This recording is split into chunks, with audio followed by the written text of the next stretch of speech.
A new base gravy video? Yes. A new base gravy recipe? No.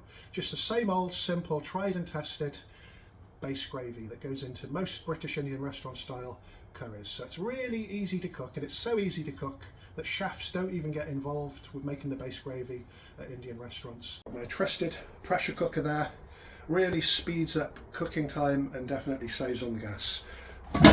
3 kilo of onion, 2 red ones for luck, providing a little bit of sweetness. 1/4 of a white cabbage, 1 red pepper, 1 green pepper, 4 or 5 small carrots, 1/2 a coconut cream block, a little bit of ginger and garlic. Mix powder, we'll talk about that any second. We want a good chef's spoonful, and we want to be quite heavy on the turmeric. A good 2 dessert tablespoons of turmeric powder and salt. Let's use a little handful of salt. Tomatoes, there's no need to do it in 2 stages or anything like that, it just wastes time.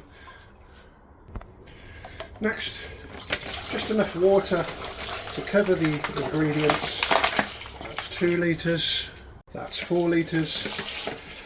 The only thing I'm missing are coriander stalks. I don't have any, but absolutely no problem.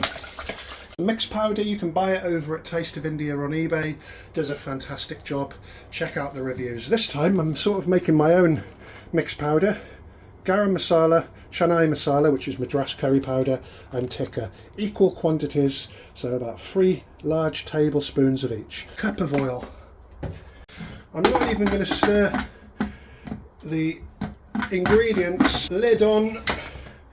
As soon as it starts to boil, carry on boiling for 40 minutes. Turn the heat off, we'll come back once that's all done. Nice and easy. So that's had some time to cool down, approximately 2 hours. I always think it's like the moment of truth when you open a pressure cooker. So everything's nice and whole, you can see some lovely red oil on the top, and now it's just a case of blending it into a smooth paste.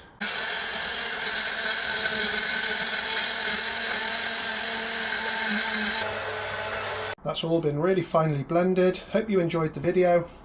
That's going to go into takeaway containers now for curry production.